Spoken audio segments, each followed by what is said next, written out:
आज की इस क्लास में सभी भक्तों का स्वागत है। अभी हम कीर्तन से स्टार्ट करेंगे।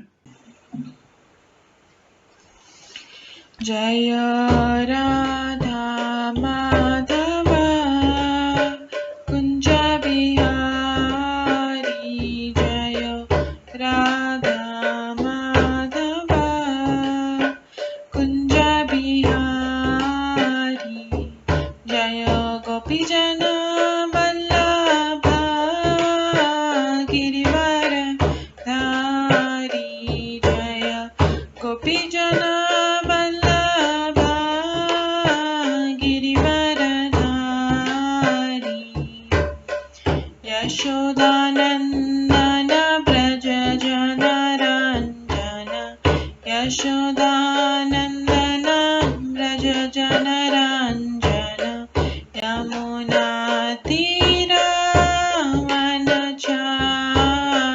यमुना तीरावनचारी, जय राधा माधव कुंज बिहारी, जय राधा माधव कुंज बिहारी, हरे कृष्णा कृष्णा कृष्णा हरे हरे, हरे राम राम राम हरे हरे, हरे कृष्णा कृष्णा कृष्णा हरे हरे, हरे राम राम राम हरे हरे, हरे कृष्णा कृष्णा कृष्णा हरे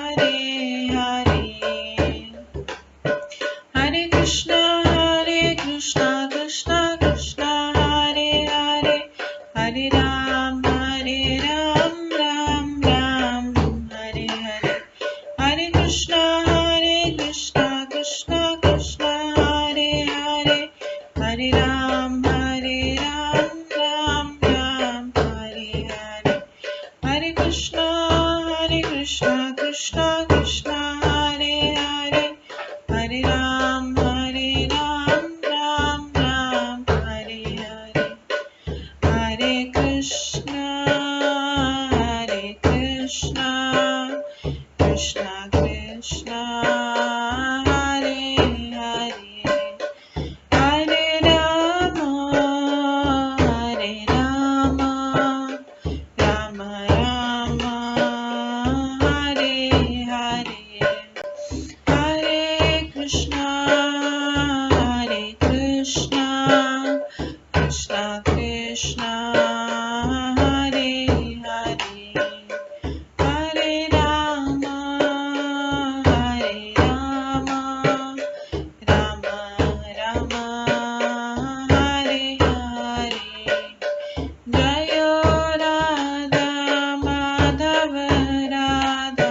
माधव राधे, जय राधा गोविंद राधे,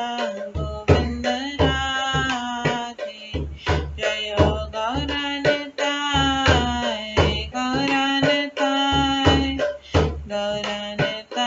जय गौरनिताय, जय जय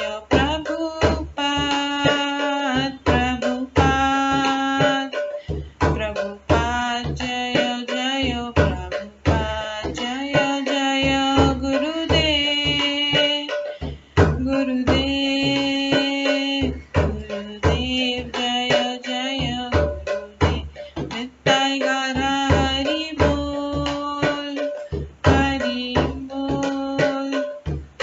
बोल नित्य गौर हरि बोल, गौर प्रेमानंदे हरि हरि बोल। हरे कृष्णा। आज की इस क्लास में सभी भक्तों का स्वागत है। अभी मंगलाचरण से स्टार्ट करेंगे। ॐ अज्ञानतिमिरन्धस्य ज्ञानाञ्जनशलाकया चक्षुरुन्मिलितं येन तस्मै श्रीगुरुवे नमः।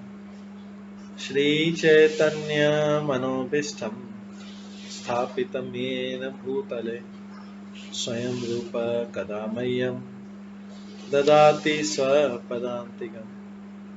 वन्देऽहं श्रीगुरो श्रीयुतपदकमलं श्रीगुरुं वैष्णवांश्च श्रीरूपं साग्रजातं सहगणा रघुनाथान्वितं तं सजीवं साद्वैतं सावधूतं परिजनसहितं कृष्णचैतन्यदेवं श्रीराधाकृष्णपादान् सहगणा ललिता श्रीविशाखान्वितांश्च नमो विष्णुपदाय कृष्णपृष्ठाय भूतले श्रीमते भक्तिवेदांत स्वामिन्निति नामिने। नमस्ते सरस्वती देवे गौरवाणी प्रचारिणे निर्विशेषा शून्यवादी पाश्चात्य देशातारिणे। वाञ्छाकल्पतरुभ्यश्च कृपा सिन्धुभ्येव च पतितानां पावनेभ्यो वैष्णवेभ्यो नमो नमः। जय श्री कृष्ण चैतन्य प्रभु नित्यानंद श्री अद्वैत गदाधर शिवासादि गौर भक्तवृंद। हरे कृष्णा कृष्णा कृष्णा हरे हरे, हरे राम राम राम हरे हरे। ओम नमो भगवते वासुदेवाय। ओम नमो भगवते वासुदेवाय। ओम नमो भगवते वासुदेवाय। नारायणं नमस्कृत्य नरं चैव नरोत्तमं देवीं सरस्वतीं व्यासं ततो जयमुदीरयेत्। नष्टप्रायेषु भद्रेषु नित्यं भागवत सेवया भगवते उत्तम श्लोके भक्तिर्भवति नैष्ठिकी। कृष्णाय वासुदेवाय देवकी नंदनाय च नन्दगोपकुमाराय गोविन्दाय नमो नमः। सर्ववेदान्तसारमे श्रीभागवतम् इष्यते तद्रसामृतात् नान्यत्र स्याद्रति क्वचित्। आराध्यो भगवान् ब्रजेश तनयस्तनुधाम वृन्दावन रम्या काचिदुपासना व्रजवधूवर्गेण या कल्पिता। श्रीमद्भागवतं प्रमाणम् अमलं प्रेम कुमार्थमः श्रीचैतन्य महाप्रभुमतम् इदं तत्रादरो न परम्। मूकं करोति वाचालं पङ्गुलङ्घयते गिरिं यत्कृपातमहं वन्दे परमानन्दमाधवम्। हरे कृष्णा।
हरे कृष्णा। आज के इस क्लास में सभी भक्तों का स्वागत है।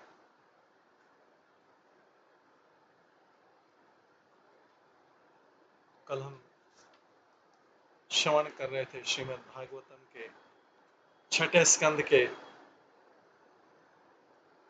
5वें अध्याय से, जिसमें प्रजापति दक्ष द्वारा नारद मुनि को श्राप का वर्णन किया गया था।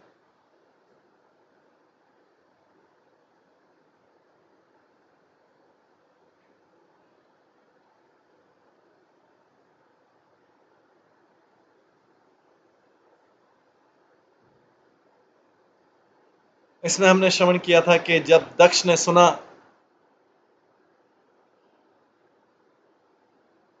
कि उसके 1000 पुत्र जो दूसरी बार उत्पन्न किए थे, सबलाक, जिनका नाम था सबलाशुओं, उन्होंने भी भक्ति में संलग्न होने के लिए जगत को छोड़ दिया, तो वे नारद मुनि पर क्रुद्ध हो गए और शोक के कारण अचेत प्राय हो गए। जब दक्ष की नारद से भेंट हुई तो क्रोध से दक्ष के होंठ कांपने लगे और इस प्रकार बोले। दक्षुवाच, दक्ष इस प्रकार कहते हैं, अहो असाधो साधु नाम साधु लिंगेन नस्त्वया असाध्व कार्यर भरकाणाम भिक्षो मार्ग प्रदर्शित। प्रजापति दक्ष ने कहा, है नारद मुनि, तुम संत पुरुष का वेश धारण करते हो किंतु तुम वास्तव में संत नहीं हो। नारद मुनि को अपमान पूर्वक वचन बोले। क्या है नारद मुनि, तुम संत पुरुष का वेश धारण करते हो किंतु तुम वास्तव में संत नहीं हो। यद्यपि अब मैं ग्रस्त जीवन में हूं किंतु मैं संत पुरुष हूं। तुमने मेरे पुत्रों को संन्यास का मार्ग दिखाकर मेरे साथ निंदनीय अन्याय किया है।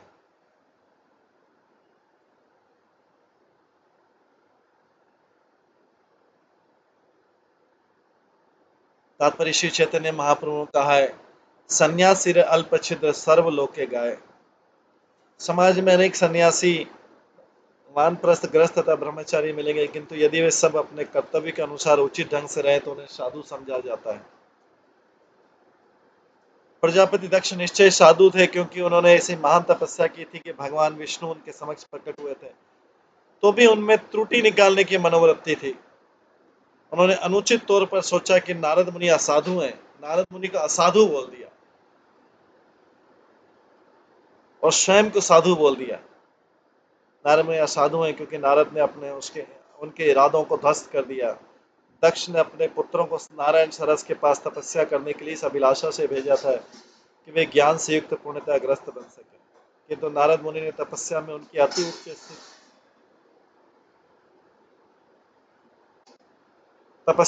अति ऊंची स्थिति का लाभ उठाकर उन्हें संन्यास आश्रम में वैष्णव बनने का उपदेश दे दिया। यही नारद मुनि तथा उनके अनुयायियों का कर्तव्य है कि वो इस चीज की परवाह न करें कि किसके माता पिता नाराज होंगे, कौन नाराज होगा। उन्हें भगवान का उपदेश देना उनका कर्तव्य। उन्हें चाहिए कि वे सबों को इस जगत का परित्याग करने और भगवत धाम लौटने का मार्ग दिखलाएं। वो इसमें संकोच नहीं करें, हेजिटेशन नहीं करें। किंतु प्रजापति दक्ष अपने पुत्रों के संबंध में नारद मुनि द्वारा किए गए कर्तव्यों की महानता को नहीं देख सके। नारद मुनि के आचरण को समझने में असमर्थ दक्ष ने नारद पर असाधु होने का दोषारोपण किया।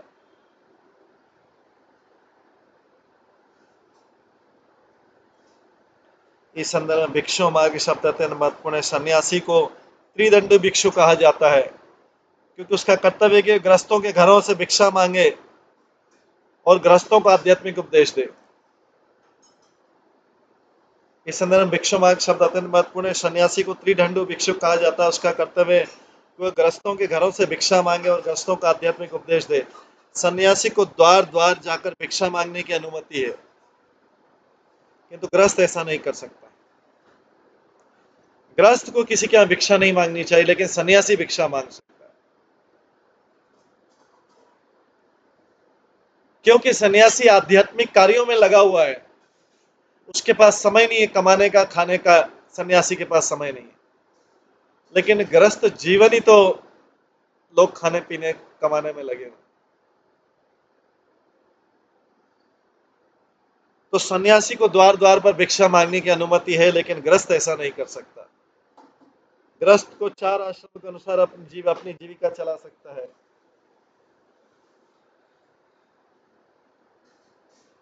ब्राह्मण गृहस्थ विद्वान बनकर तथा सामान्य लोगों को भगवान की पूजा करने की विधि बताकर जीविका अर्जित कर सकता है।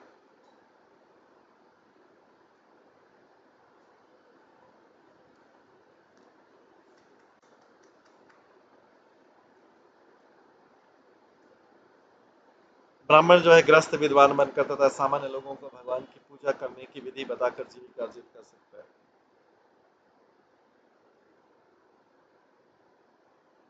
वह स्वयं पूजा का कार्य कर सकता है, इसलिए कहा जाता है कि एकमात्र ब्राह्मण ही अर्च विग्रह पूजा में लगे और लोग अर्च विग्रह पर जो प्रसाद भेंट करे उसे ग्रहण करे। यद्यपि कभी कभी ब्राह्मण दान ले सकता है, किंतु वो निजी भरण पोषण के लिए नहीं, अपितु अर्च विग्रह की पूजा के लिए दान ले सकता है।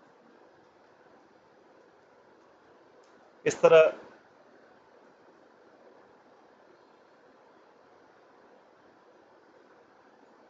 ब्राह्मण अपने भावी इस्तेमाल के लिए कुछ भी संग्रह नहीं करता है। इसी तरह क्षत्रिय नागरिकों से कर वसूल करते हैं और उन्हें नागरिकों की रक्षा भी करनी चाहिए। विधि विधानों को लागू करना चाहिए, कानून तथा व्यवस्था बनाए रखना चाहिए। वैश्यों को कृषि तथा गोरक्षा के द्वारा अपनी जीविका चलानी चाहिए और शूद्रों को तीनों उच्च वर्णों की सेवा करके अपनी जीविका चलानी चाहिए। ब्राह्मण बने बिना कोई संन्यास ग्रहण नहीं कर सकता। सन्यासी तथा ब्रह्मचारी द्वार द्वार जाकर भीख मांग सकते हैं, किंतु गृहस्थ नहीं मांग सकता भीख। प्रजापति दक्ष ने नारद मुनि की निंदा की, क्योंकि द्वार द्वार भिक्षा मांगने वाले ब्रह्मचारी। नारद ने दक्ष के उन पुत्रों को सन्यासी बना दिया। प्रजापति दक्ष ने नारद मुनि की निंदा की, क्योंकि द्वार द्वार भिक्षा मांगने वाले ब्रह्मचारी नारद ने दक्ष के उन पुत्रों को सन्यासी बना दिया जो गृहस्थ जीवन के लिए प्रशिक्षित किए जा रहे थे। दक्ष नारद पर अत्यधिक क्रुद्ध थे, क्योंकि उन्होंने सोचा कि नारद ने उनके साथ घोर अन्याय किया है। दक्ष के मतानुसार नारद मुनि ने दक्ष के अनुभवहीन पुत्रों को गुमराह किया था। असाध्य कार्य कारण दक्ष अपने पुत्रों को अबोध बालक मानता था, जिन्हें नारद ने संन्यास आश्रम दिखलाकर गुमराह बना दिया।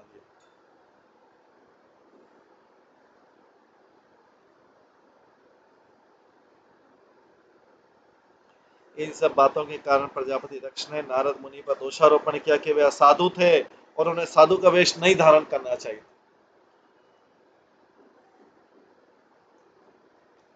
कभी कभी संत पुरुष को ग्रस्तों द्वारा गलत समझ लिया जाता है, विशेषतः जब जब वह ग्रस्तों के युवा पुत्रों को कृष्ण भावनावत स्वीकार करने का उपदेश देता है। सामान्यतः एक ग्रस्त सोचता है कि ग्रस्त जीवन में प्रवेश किए बिना वह संन्यास आश्रम में ठीक से प्रवेश नहीं कर सकता। यदि कोई युवा व्यक्ति नारद के या उनकी गुरु परंपरा के किसी सदस्य के उपदेशों के अनुसार संन्यास आश्रम को का मार्ग अपनाता है, तो उसके माता पिता अत्यधिक क्रोध होते हैं।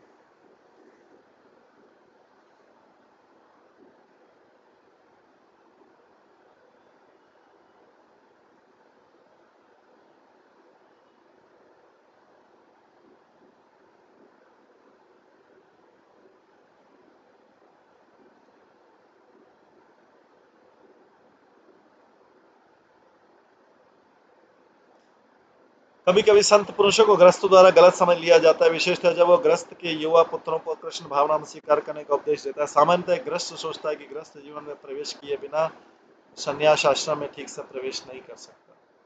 यदि कोई युवा व्यक्ति नारद के या उनकी गुरु परंपरा के किसी सदस्य के उपदेशों के अनुसार संन्यास आश्रम का मार्ग अपनाता है, तो उसके माता पिता अत्यधिक क्रुद्ध होते हैं।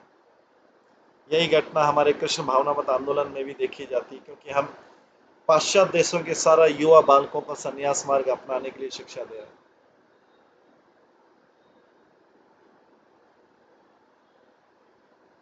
हम ग्रस्त जीवन की अनुमति देते हैं, किंतु ग्रस्त भी त्याग के मार्ग का पालन करता है। यहाँ तक कि ग्रस्त को अनेक बुरी आदतों को एक छोड़ना पड़ता है, जिससे उसके माता पिता सोचते हैं कि उसका जीवन एक तरह से विनष्ट हो गया।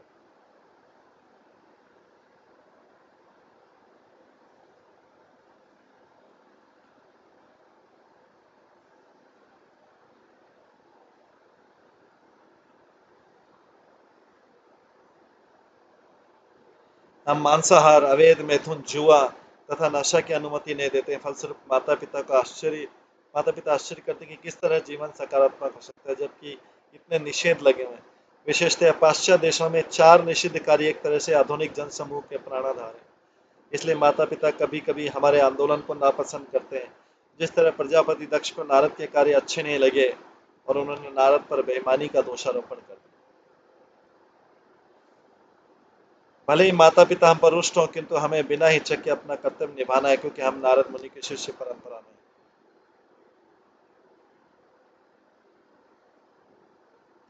गृहस्थ जीवन में लिप्त रहने वाले लोग आश्चर्य करते हैं कि किस तरह कृष्ण भावनामृत में साधु बनने के लिए मात्र के लिए कोई गृहस्थ जीवन के भोग को त्याग सकता है, जो कि काम भोग के लिए छूट है। वे नहीं जानते कि गृहस्थ को मिली यौन जीवन की छूट तब तक नियमित नहीं की जा सकती जब तक वो साधु का जीवन न बिताए।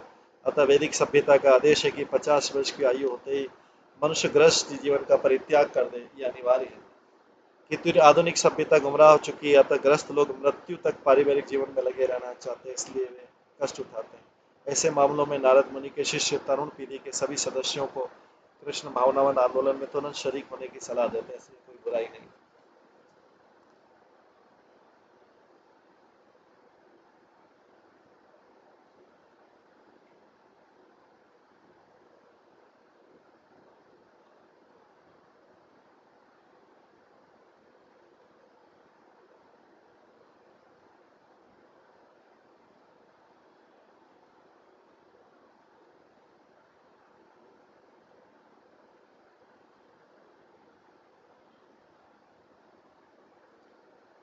प्रजापति दक्ष ने कहा, मेरे पुत्र अपने 3 ऋणों से मुक्त भी नहीं हुए थे अभी तो। क्योंकि पुत्र जैसे पैदा होता, पुत्र का भी एक ऋण होता है, चुकाना पड़ता है अपने पिता के प्रति, देवताओं के प्रति, सामान्य जन के प्रति। ये सारे ऋण चुकाने पड़ते हैं। तो दक्ष बोलते हैं, अभी तो मेरे पुत्रों ने ऋण नहीं चुकाए थे, अभी तो उनका तो विवाह के ऋण चुकाना था, आपने उनको ब्रह्मचारी बना दिया। प्रजापति दक्ष ने कहा, मेरे पुत्र तो अपने 3 ऋणों से मुक्त भी नहीं हुए। दरअसल उन्होंने ठीक से अपने कर्तव्य पर विचार भी नहीं किया था। रे नारद मुनि, रे साक्षात पाप कर्म, दक्ष बोलता है नारद, तुमने इस जगत में उनके सौभाग्य की प्रगति में बाधा डाली है। और दूसरी बात है कि अभी भी वे संत पुरुषों, देवताओं तथा पितरों पिता के अपने पिता के ऋणी हैं।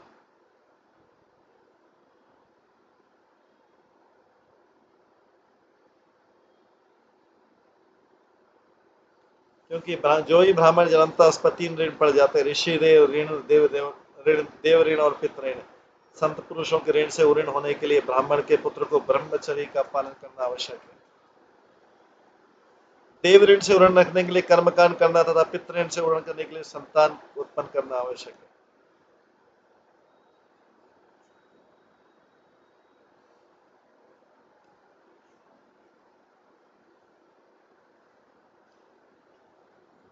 प्रजापति दक्ष ने तर्क दिया कि यद्यपि मुक्ति के लिए संन्यास आश्रम की संस्तुति की जाती है, किंतु जब तक वो देवताओं, संतों तथा पिता के कर्तव्यों को पूरा नहीं कर लेता वो मुक्ति नहीं पा सकता। क्योंकि दक्ष के पुत्र इन 3 ऋणों से मुक्त नहीं हो पाए थे, अतः नारद मुनि ने जीवन की ओर कैसे, संन्यास जीवन की ओर कैसे ले गए।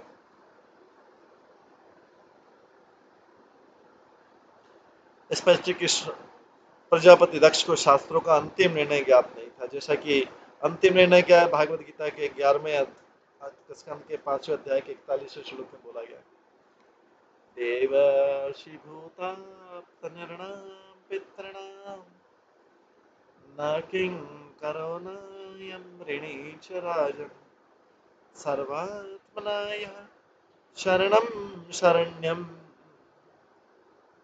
सर्वात्मनाय शरणं शरण्यं गतो मुकुन्दं परिहर्ति कर्तम्।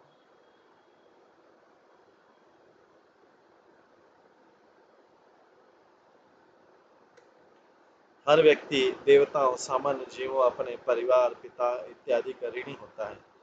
किंतु यदि कोई मुक्ति प्रदाता कृष्ण या मुकुंद की शरण में पूरी तरह चला जाता है, तो यदि वह यज्ञ न भी करे तो भी सारे ऋणों से ऋण हो जाता है। यदि कोई उन पूर्ण पुरुषोत्तम भगवान के लिए भौतिक जगत का परित्याग करता है और जिनके चरण कमल हरे के आश्रय, तो अपने ऋणों से ऋण ही बिना मुक्त हो जा पाए, यह शास्त्र का निर्णय है। अतः नारद मुनि प्रजापति दक्ष के पुत्रों को तुरंत ही इस भौतिक जगत का परित्याग करने तथा भगवान की शरण ग्रहण करने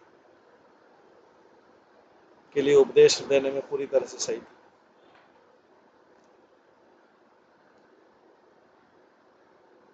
दुर्भाग्यवश हर्यशवों जो 10,000 पुत्र थे दक्ष के, और सबलाशवों जो आगे 1,000 पुत्र थे दक्ष के, हर्यशव तथा सबलाक्ष पिता प्रजापति दक्ष नारद मुनि द्वारा महती सेवा को समझ नहीं सके, अतः दक्ष ने उन्हें पाप कर्म तथा साधु कहकर संबोधित किया। क्योंकि नारद मुनि शांत महान संत तथा वैष्णव थे, उन्होंने प्रजापति दक्ष के ऐसे समस्त आरोपों को सहन कर दिया।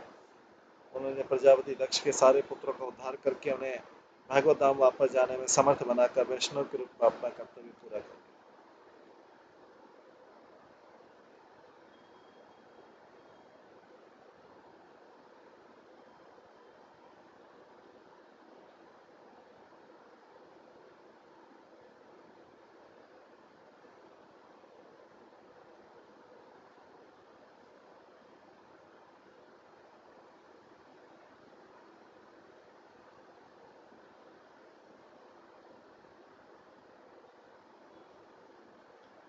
एवं तम निर्नुक्रोशः बालानामतिभित् हरे पार्षद मध्ये चरसि यशः निरपत्रपः।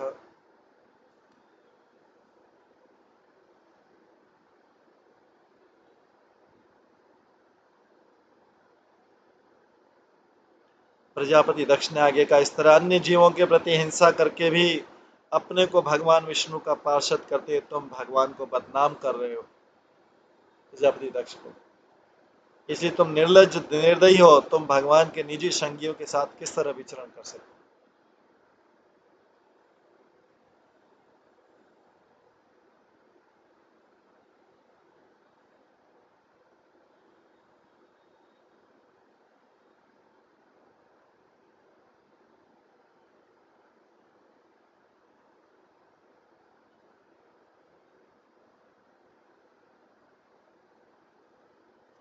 प्रजापति दक्ष ने कहा, इस तरह अन्य जीवों के प्रति हिंसा करके भी अपने को भगवान विष्णु का पार्षद करते तुम भगवान को बदनाम करे, तुम व्यर्थ ही अबोध बालकों में संन्यास की प्रवृत्ति उत्पन्न की, इसलिए तुम निर्लज्ज और निर्दयी हो, तुम भगवान के निजी संगियों के साथ किस तरह विचरण कर सकते।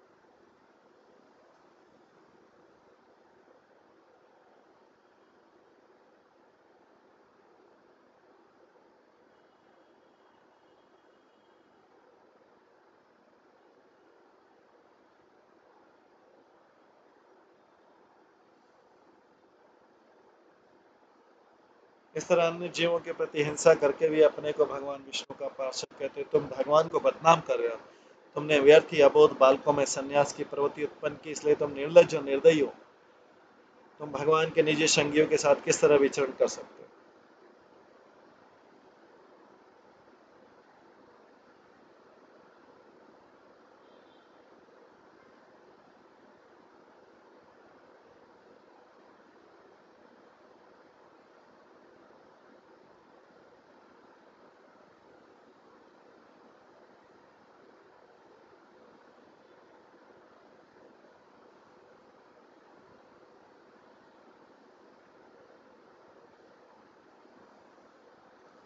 प्रजापति दक्ष की मनोरथी आज भी बनी हुई है।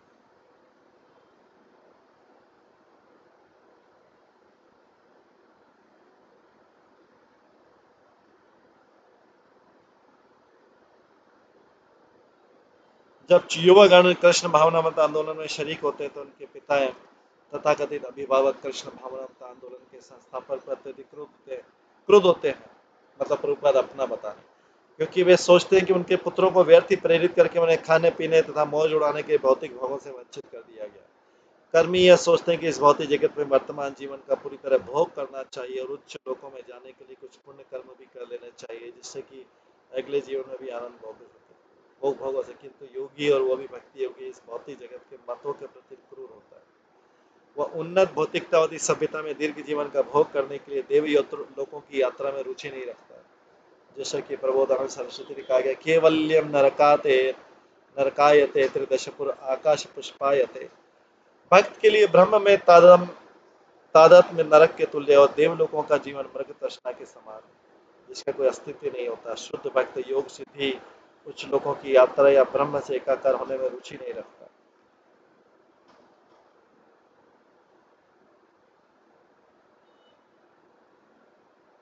वह तो एकमात्र भगवान की सेवा करने में रुचि रखता है। शुद्ध भक्त, क्योंकि प्रजापति दक्ष कर्मी थे, अतः नारद मुनि की उस महती सेवा को नहीं सहार सके जो उन्होंने उनके 11,000 पुत्रों के प्रति की थी। नारद मुनि ने वास्तव में सेवा कर दी थी उसको संन्यास बना के।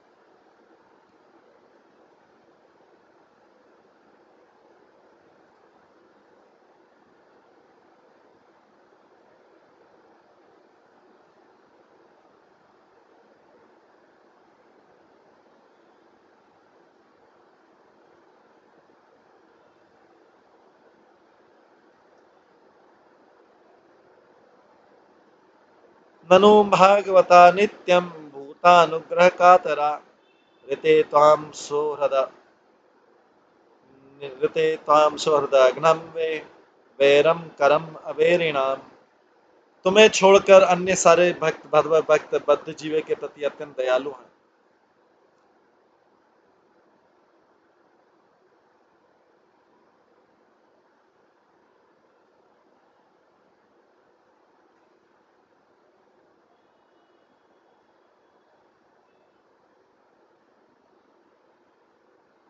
और दूसरों को लाभ पहुंचाने के इच्छुक रहते हैं। यद्यपि तुम भक्त का वेश धारण करते हो, किंतु तुम उन लोगों के साथ शत्रुता उत्पन्न करते हो जो तुम्हारे शत्रु नहीं, या तुम मित्रों के बीच मैत्री तोड़ते हो और शत्रुता उत्पन्न करते हो। क्या इन गर्हित कार्यों को करते हुए अपने को भक्त कहने से लज्जित नहीं होते हो? नारद मुनि को बोल रहे हैं दक्ष।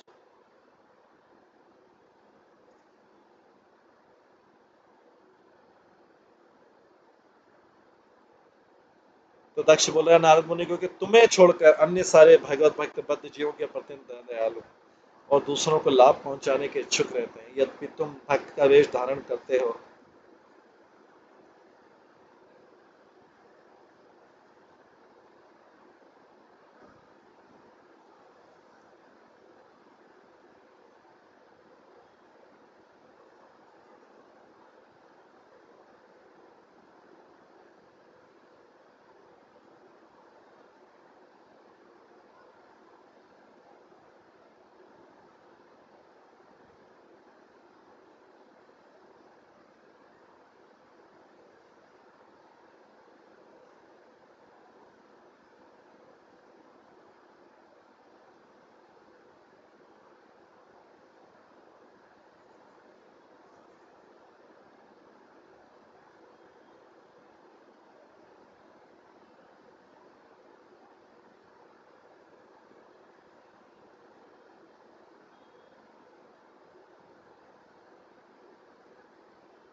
यद्यपि तुम भगवत भक्त का वेश धारण करते हो, किंतु तुम उन लोगों के साथ शत्रुता उत्पन्न करते हो जो तुम्हारे शत्रु नहीं है, या तुम मित्रों के बीच मैत्री तोड़ते हो, शत्रुता उत्पन्न करते हो। क्या इन गर्हित कार्यों को करते हुए अपने को भक्त कहने से लज्जित नहीं करते? क्या दक्ष जो है नारद मुनि को कह रहा है। नारद मुनि तात्पर्य, नारद मुनि की शिष्य परंपरा के सेवकों को ऐसी निंदाओं को सहन करना पड़ेगा। हम कृष्ण भावनावत आंदोलन के माध्यम से कठोर विधियों का पालन करते हुए युवाओं को भक्त बनने तथा भगवत वापस जाने के लिए प्रशिक्षित करने का प्रयास करें, किंतु हमारी सेवा की प्रशंसा न तो भारत में की जाती, न ही पाश्चात्य देशों में, जहां इस कृष्ण भावनावत आंदोलन का विस्तार करने का प्रयास करें। भारत में ब्राह्मण जाति के लोग कृष्ण भावनावत आंदोलन के शत्रु बन चुके हैं, क्योंकि हम विदेशियों को, जो कि मलिच्छ तथा यवन माने जाते हैं, ब्राह्मण पद तक ऊपर उठाते हैं। हम उन्हें तपस्या का प्रशिक्षण देते हैं और उनका यज्ञोपवीत करके उन्हें ब्राह्मण के रूप में मान्यता प्रदान करते हैं। इस तरह भारत के ब्राह्मण जाति के लोग पाश्चात्य जगत में हमारे कार्यकलापों से अत्यधिक प्रसन्न हैं। पश्चिम में भी जो युवा इस आंदोलन में सम्मिलित होते हैं उनके माता पिता भी हमारे शत्रु बन गए। शत्रु बनाना हमारा कार्य नहीं है, किंतु विधि ऐसी कि अभक्तगण हमारे प्रति सदैव शत्रु भाव रखेंगे। फिर भी जैसा कि शास्त्रों में कहा गया, भक्त को सहिष्णु तथा दयालु दोनों ही होना चाहिए। प्रचार कार्य में रत भक्तगणों को अज्ञानी लोगों द्वारा आरोपित होने के लिए तैयार रहना चाहिए। फिर भी प्रचार कार्य में रत भक्तगणों को अज्ञानी लोगों द्वारा आरोपित होने के लिए तैयार रहना चाहिए। फिर भी उन्हें पतित बद्ध जीवों के प्रति अत्यंत दयालु होना चाहिए। यदि नारद मुनि की गुरु शिष्य परंपरा का कोई व्यक्ति अपना कर्तव्य पालन करता तो उसकी सेवा अवश्य मान्य होगी। जैसा कि भगवद गीता में भगवान कृष्ण कहते हैं, यदम परमं गुह्यम मद भक्तेष्वद अभिधास्यति भक्ति मयि परां कृत्वा मामेव सत्य संशय न च तस्मान् मनुष्येषु कश्चित् जन्मे प्रीकृतं भविता न च मे तस्मात् धन्य प्रियतरो भुवि। जो व्यक्ति भक्तों को यह परम रहस्य बताता है,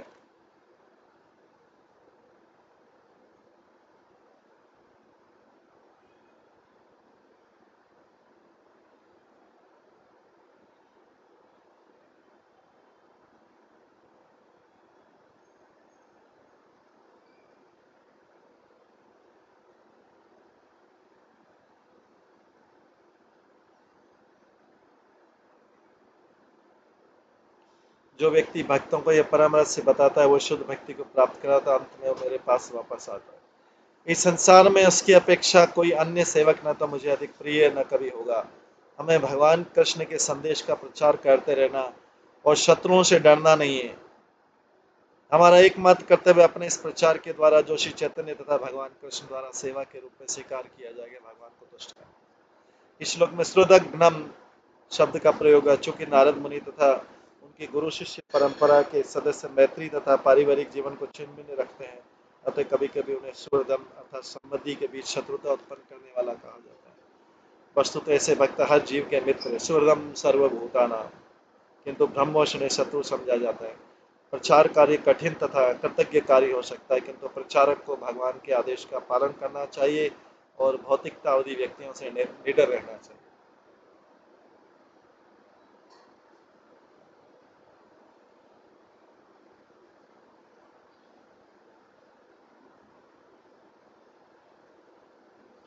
नेत्थम पुंसां विरागस नेत्थम पुंसां विरागस्य त्वया केवलिना मृषा मन्यसे यदि उपशमं स्नेह पाशनिकृन्तम्।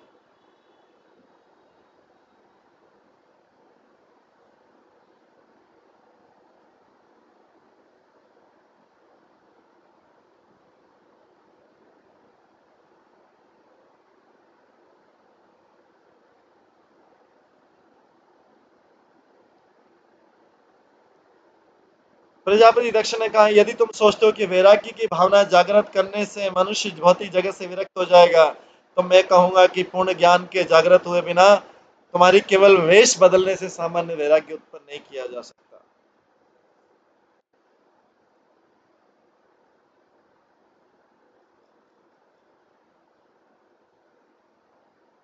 तथा तात्पर्य प्रजापति के दक्ष का कहना सही था कि मात्र वेश बदलने से इस भौतिक जगत में कोई विरक्त नहीं हो जाता। कलयुग के सन्यासी जो कि अपने श्वेत वस्त्रों के बदल के गेरुआ वस्त्र धारण करते हो तब सोचते कि चाहे जो भी कर ले तो वे भौतिकतावादी ग्रस्तों से भी अधिक रहित हो, इसकी संस्तुति कहीं नहीं की गई। प्रजापति दक्ष इस दोष को इंगित करने में बिल्कुल सही थे, किंतु वे नहीं जानते थे कि नारद मुनि ने हर्ष्य तथा सबल अश्वाओं में पूर्ण ज्ञान के माध्यम से वैराग्य की भावना जागृत की थी। ऐसा ही प्रबुद्ध वैराग्य वांछनीय है।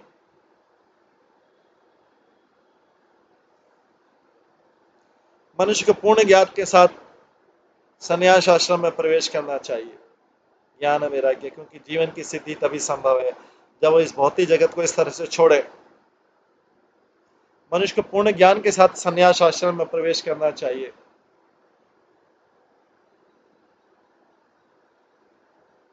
ज्ञान वैराग्य, क्योंकि जीवन की सिद्धि तभी संभव है जब इस भौतिक जगत को इस तरह से छोड़े।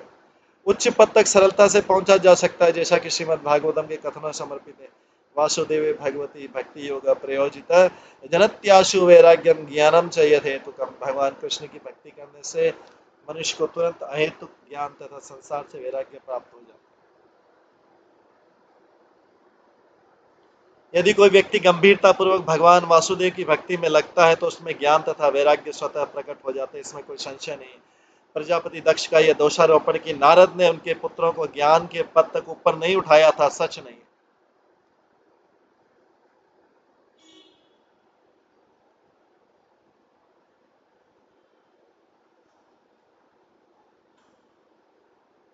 प्रजापति दक्ष के सारे पुत्रों को सर्वप्रथम ज्ञान के पद तक उठाया गया था और तब उन्होंने स्वतः इस संसार का परित्याग किया।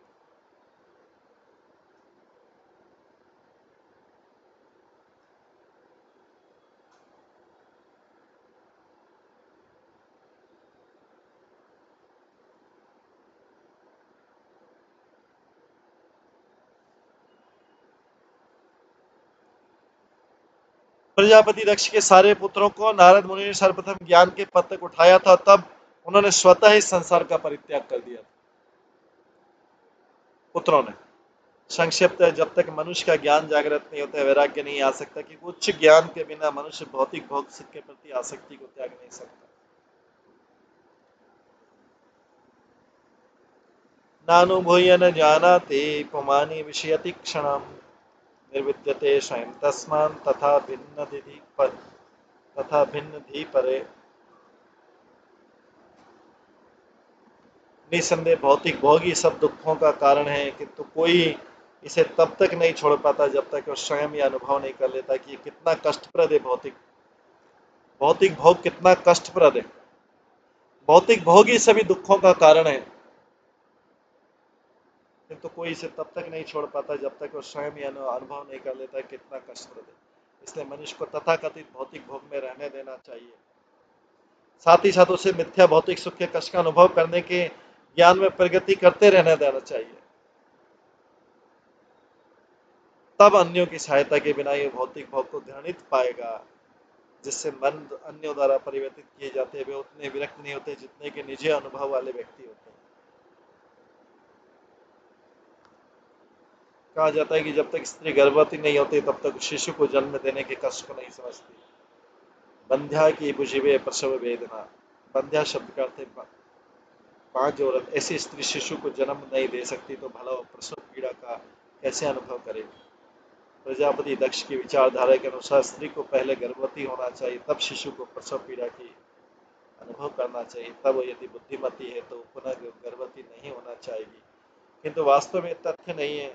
यौन सुख इतना प्रबल होता है कि स्त्री गर्भवती हो जाती है और शिशु जन्म के समय कष्ट पाती है, किंतु अपने इस अनुभव के बावजूद वो पुनः गर्भवती होती है। प्रजापति दक्ष की विचारधारा के अनुसार मनुष्य को पहले भौतिक भोग में अपने को लिप्त करना चाहिए, जिससे ऐसे भोग के कष्ट का अनुभव करने के बाद वो स्वतः विरक्त बन जाएगा। किंतु भौतिक प्रकृति इतनी प्रबल है कि मनुष्य पग पग पर कष्ट भोगने पर भी भोग करने के अपने प्रयासों को बंद नहीं करेगा। तृप्यति देने है कृपणा बहुत दुख बाज। स्थिति में जब तक नारद मुनि जैसे भक्त किया गुरु शिष्य परंपरा उनके सेवक की संगति प्राप्त नहीं होती, मनुष्य की सुप्त वैराग्य भावना को जागृत नहीं किया जा सकता है। ये तथ्य नहीं है कि चूंकि भौतिक भोग में अनेक कष्टप्रद स्थितियां निहित रहती है इसलिए मनुष्य स्वतः विरक्त हो जाए। मनुष्य को नारद मुनि जैसे भक्तों के आशीर्वाद की आवश्यकता होती है, तभी वो भौतिक जगत के प्रति अपनी आसक्ति से विरक्त हो सकता है। कृष्ण भावनावर्त आंदोलन के तरुण तरुणियों ने भौतिक भोग की भावना का परित्याग कर किसी अभ्यास से नहीं किया, अपितु श्री चैतन्य महाप्रभु एवं उनके सेवकों की कृपा से किया। यत्नातं कर्म संधानाम साधूनां ग्रह मेदिनां कृतमानसि दुर्मर्शम विप्रियम तव अमर्षितम।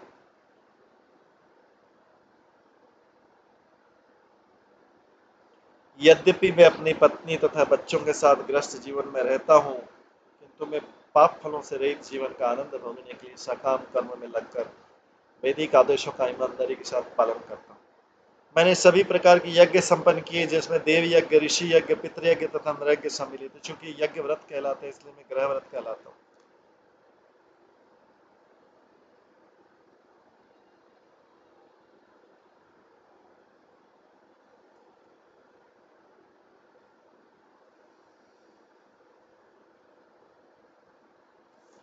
दुर्भाग्यवश तुमने मेरे पुत्रों को अकारणीय वैराग्य के मार्ग में गुमराह करके मुझे अत्यधिक दुख पहुंचाया। इसे एक बार तो सहन किया जा सकता है, किंतु दो बार उनके पुत्रों को भेज दिया था नारद मुनि ने भक्ति के लिए, वापिस आए नहीं पुत्र। तात्पर्य प्रजापति दक्ष सिद्ध करना चाहते थे कि वे अत्यंत सहिष्णु बने रहे, क्योंकि उन्होंने नारद मुनि से तब कुछ नहीं किया जब उन्होंने अकारण ही उनके 10,000 अबोध पुत्रों को वैराग्य मार्ग अपनाने के लिए हौसला दिया।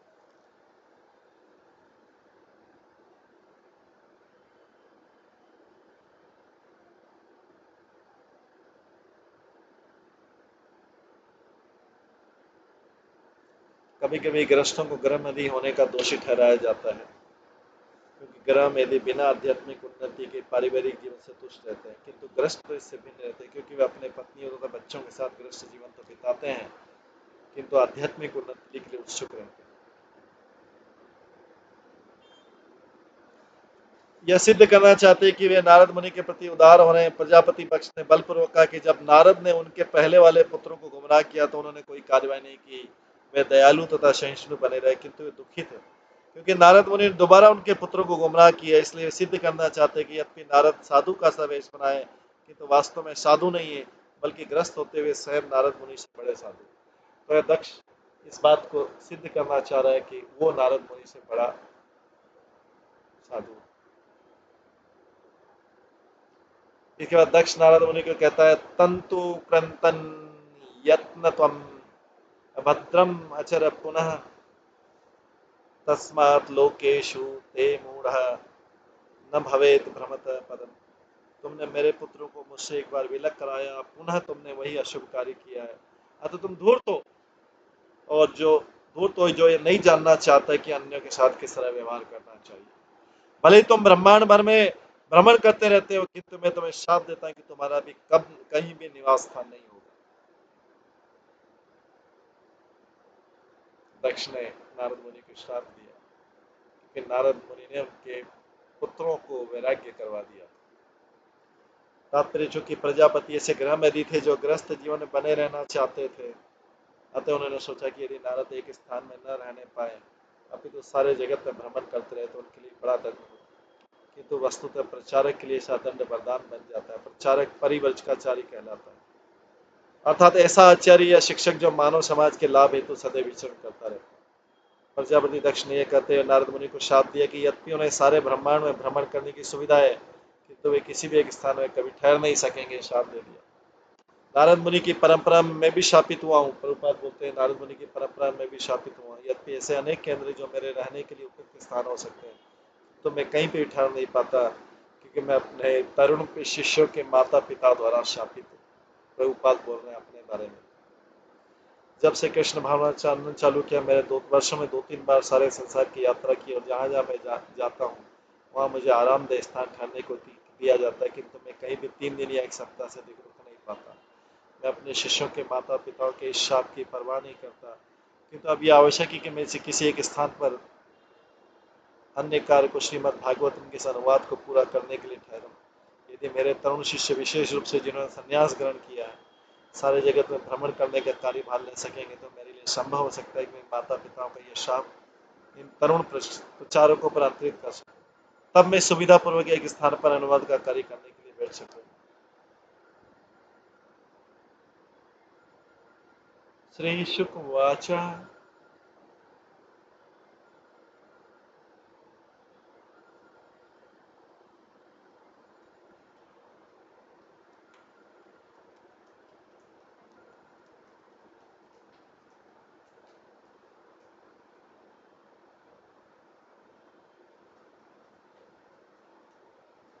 प्रतिजग्राह ततबाढ़ नारद साधु सम्मतः एतावान साधुवाद ही तितिक्षेत ईश्वर स्वयं। श्री सुखदेव गोस्वामी ने कहा, चूंकि सुखदेव गोस्वामी ने कहा, राजन चूंकि नारद मुनि माने हुए साधु पुरुष हैं, अतः जब प्रजापति दक्ष ने शाप दिया तो उन्होंने उत्तर दिया, तद बाढ़, ठीक तुमने जो भी कहा उत्तम है, मैं इस शाप को स्वीकार करता हूँ। वे चाहते तो उलटकर प्रजापति दक्ष को शाप दे सकते थे, किंतु उन्होंने कोई कार्यवाही नहीं की, क्योंकि वे सहिष्णु तथा दयालु साधु। जैसा कि श्रीमद् भागवतम में कहा गया, तितिक्षुआ कारुणिका सुहृद सर्वदेही नाम अजात शत्रव शांता साधु साधुभूषण। साधु के लक्षण है कि वह सहिष्णु, दयालु तथा सभी जीवों के प्रति मैत्रीपूर्ण होता है। उसका कोई शत्रु नहीं होता, वो शांत होता है, वो शास्त्रों का पालन करता है, उसके सारे गुण उदात्त होते हैं। क्योंकि नारद मुनि सर्वाधिक उच्च साधु या भक्त हैं, अतः उन्होंने प्रजापति दक्ष का उद्धार करने हेतु इस शाप को मौन भाव से सह लिया। श्री चैतन्य महाप्रभु ने अपने सारे भक्तों को इसी सिद्धांत की शिक्षा दी। तृणादपि सुनिचेन तरोरपि सहिष्णुना मानिना मानदेन कीर्तनीय सदा। मनुष्य को चाहिए कि अपने को रास्ते के तिनके से भी तुच्छ समझकर मन में विनम्र भाव से भगवान के पवित्र नाम का कीर्तन करे। उसे वृक्ष से भी अधिक सहनशील होना चाहिए, मिथ्या प्रतिष्ठा के भाव से रहित होना चाहिए तथा दूसरों को आदर देने के लिए तैयार रहना चाहिए। ऐसी मनोदशा में भगवान के पवित्र नाम का कीर्तन कर सकता है। जो व्यक्ति श्री चैतन्य महाप्रभु के आदेशों का पालन करते हुए संसार भर में या सारे ब्रह्मांड में भगवान की महिमा का प्रचार करता है, उसे घास या तिनके से भी अधिक विनम्र तथा वृक्ष से भी अधिक सहनशील होना चाहिए। क्योंकि प्रचारक आरामदेह जीवन नहीं बिता सकता। निसंदेह प्रचारक को अनेक अवरोधों का सामना करना पड़ता है। वो कभी कभी न केवल शापित होता है अपितु उसे शारीरिक चोटें भी सहन करनी।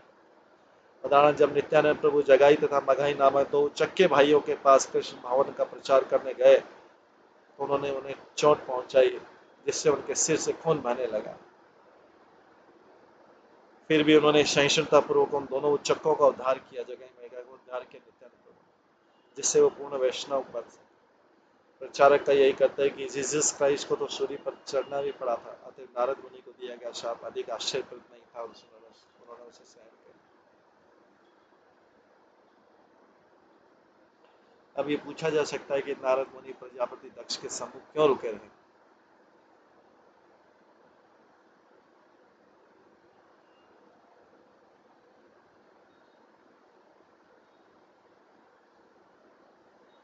और उनके सारे दोषारोप तथा शापों को क्यों सहते रहे।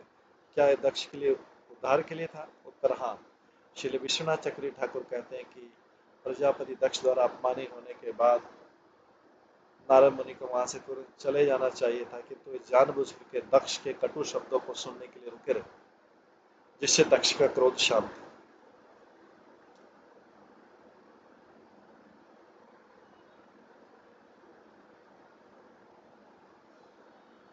नारद मुनि सुनते रहे सारी दक्ष की।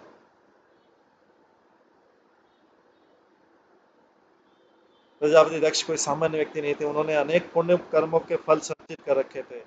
इसलिए नारद मुनि को आशा थी कि शाप के देने के बाद दक्ष तुष्ट होकर तथा क्रोध से मुक्त होकर अपने दुर्व्यवहार के लिए पश्चाताप करेंगे और इस तरह वैष्णव बनने का अवसर प्राप्त करेंगे, तो उनका भी उद्धार हो जाएगा। देखिए, नारद मुनि ने उनका उद्धार करने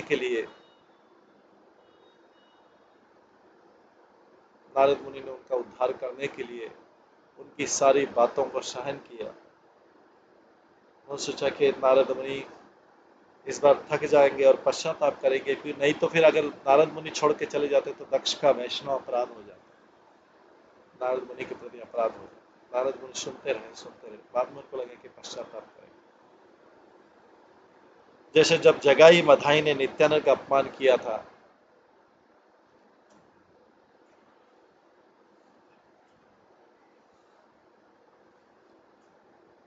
जब जगाई मधाई ने नित्यानंद का अपमान किया था तो नित्यानंद सहनशील बनकर खड़े रहे, इसलिए दोनों भाई उनके चरणों पर गिर पड़े और उन्होंने पश्चाताप किया। फलस्वरूप बाद में वे भी पूर्ण वैष्णव बन गए।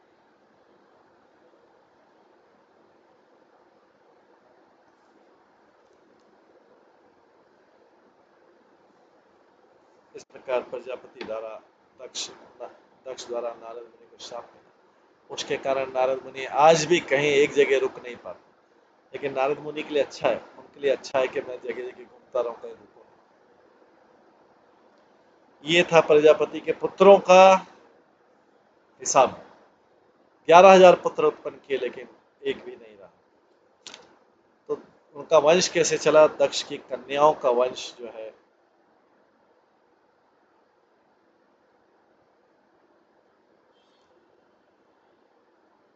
दक्ष की कन्याओं का वंश का आगे बढ़ना था। दक्ष की कन्याओं का विवाह कैसे अलग अलग ऋषियों से हुआ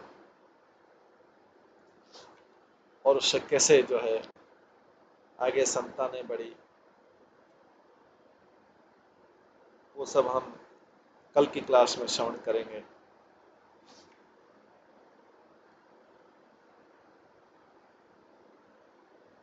आज की क्लास को यहीं पे विराम देते हैं। सभी भक्तों का बहुत बहुत धन्यवाद। ये पहले वाले दक्ष की कन्या नहीं है, अभी दूसरा वाला दक्ष ने दूसरा जन्म लिया, फिर कन्या। हरे कृष्णा कृष्णा कृष्णा हरे हरे, हरे राम राम राम हरे हरे। श्रीमद् भागवतम महापुराण की जय, श्रील प्रभुपाद की जय, सभी भक्तगणों की